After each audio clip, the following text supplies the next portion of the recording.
The Desert Rats on exercise Steadfast Defender. Assessed there to be 4 times enemy. They're just one of 8 brigades and 30,000 people that make up the British Army's 1st Division. One Div is designed to be agile and versatile, able to respond to anything from humanitarian assistance and disaster relief to security operations and warfighting. And that's why it's perfect for the new role it's taking on from July the 1st. One Div will lead the land component of NATO's new Allied Reaction Force. But what is that, and why has it come into being? The Russian threat has seen a renewed focus on collective defence, but it's not just Russia. The ARF is NATO's response to the diverse range of evolving global security challenges. NATO wanted a multinational and multi-domain force that will be able to rapidly respond to emerging situations.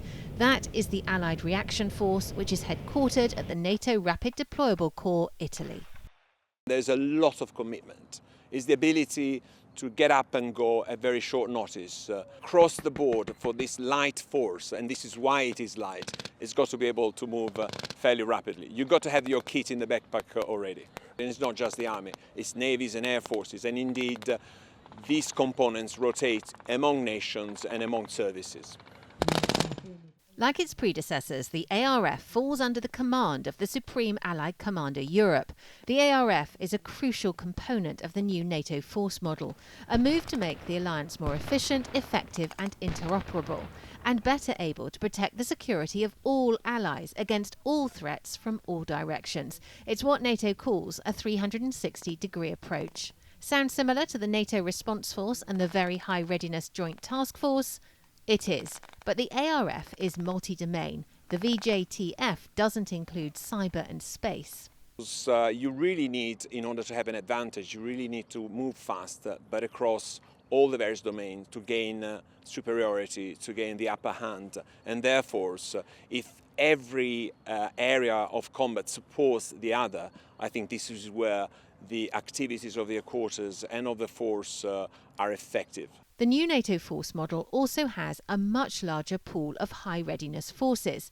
While the NATO Response Force can make around 40,000 troops available at less than 15 days readiness, the NATO force model will provide many times that. At Madrid, the alliance agreed that we would have this much bigger force held at readiness in 3 tiers, and those tiers really reflect readiness.